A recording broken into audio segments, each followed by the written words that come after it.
Hi everyone and welcome to another coloring video, and today I'm going to show you how to color small eyes. I already have a video on how to color more complex eye, but here I'm going to show you how I take a character with just pupils and create eyes out of them.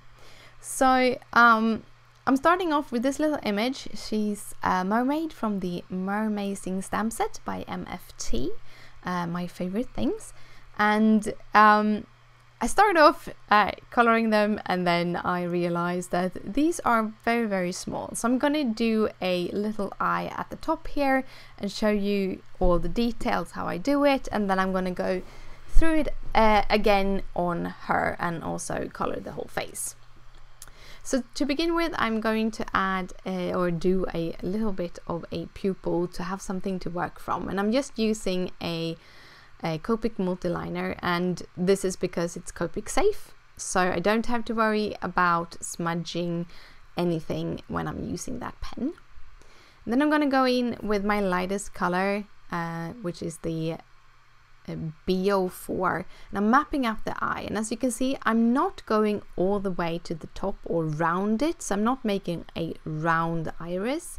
I'm leaving off the top of the eye because I want the lid to kind of hide a little bit of the iris, and by doing that she doesn't look like she's staring. She gets a little bit more of a sweeter kind of expression in her eyes. And then I'm using the dark color on the top, the mid color in the middle, and then some light at the bottom, just a little bit of color for each color to kind of give the iris a little bit of dimension. Then I'm going in with the B63, and this is where I'm kind of mapping out where I want the eye white to be. This is the shadow that the lid are casting, the eyelid is casting.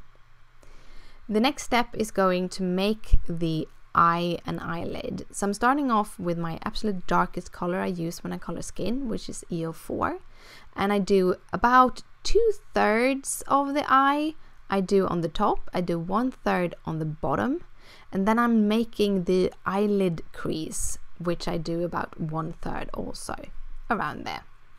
Then I'm taking the E11 and I'm elongating the bottom line to be about 2/3.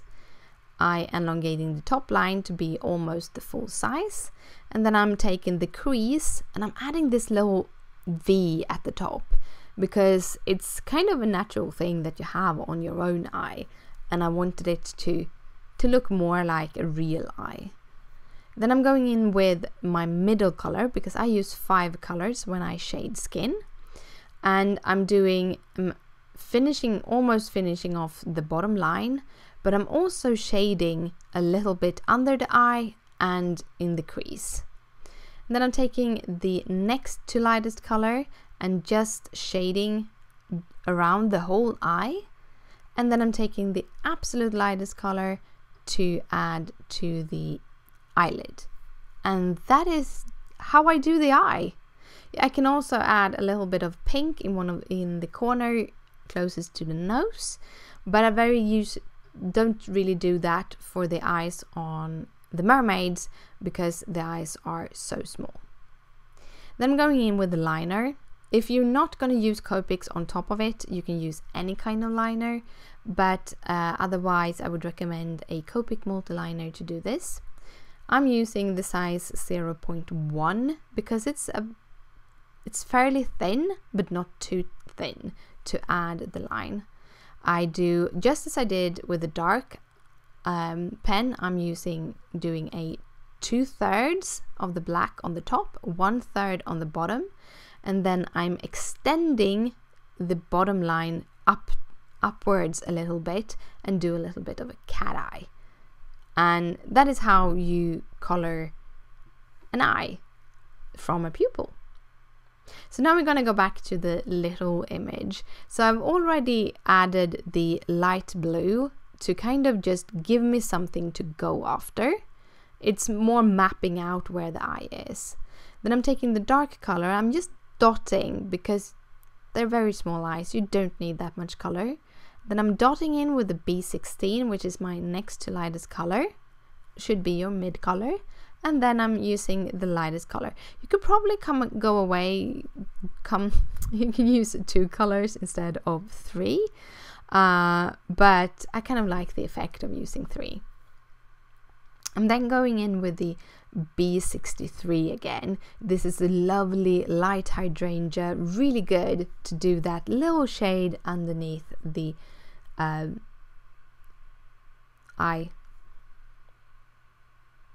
Oh god, I just lost the word. I sometimes do that, I'm sorry about that. The lashes, that's the word. But I'm starting with the top lid. I'm almost doing the full lid here, but it's about 2/3. 1/3 at the bottom and 1/3 for the crease. I'm also going to shade the rest of the face while I have the EO4 out. I'm doing it in kind of the corners of the hair. I'm giving her ear some dimension also. I'm adding a little bit underneath her cheeks, and I'm actually giving her a rim light underneath her cheeks. That's why I'm not going all the way down. And I gave her a little bit of a neck and underneath her nose. Those are all the shadows I start with. I don't want to go too wild with my absolute darkest color. Then I'm going in with the E11. Now I'm starting with the shadows around her face. This is more coloring on top and elongating those shadows a little bit, kind of pulling that color out, and at the same time pushing some of that darkness into the paper, because the EO4 is very, very dark, but by coloring on top of it, it will kind of get smushed into the paper. Then I'm doing that little crease again with that little angle. I'm extending the lines, both the top line and the bottom line, almost full of the top line and about 2/3 of the bottom line. We're on the middle color. Now this time I actually extend all of the lines with the bottom color. It all depends on what I'm doing. And then I'm shading on the side, on the sides of the face and in the crease, just to give those eyes to have a little kind of sink into her a little bit. I also add a little bit of a shade between her eyes to give a little crease there, because I think it looks very, very cute. And it's more obvious on a child's head, that little crease, than on an adult's head, but we all do have that little crease. Then I'm going in with my next to lightest color, and this is where I basically fill out everything except my highlights.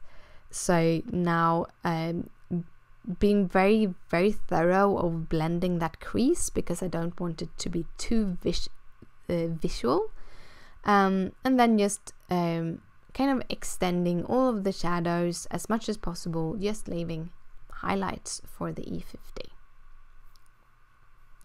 I did color a little bit onto the eyelids, but you can just use the highlighter on the eyelids if you want to.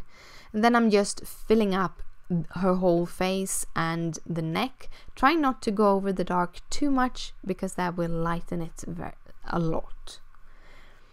So for the last few colors, it's going to be some pinks, because I want to add a little bit more life into her. And I use the R32 for her cheeks, a little bit on the tip of her ears and underneath her nose. These are all places where we have very thin skin, so the kind of redness from our blood will show through a little bit extra, and we look a bit healthier when we do have that blush in those places. I blended it out with the R30, and then the coloring is done. So now I'm going to go in with the liner, and as I'm done with the Copics, I'm going to go in with a brown MICRON pen.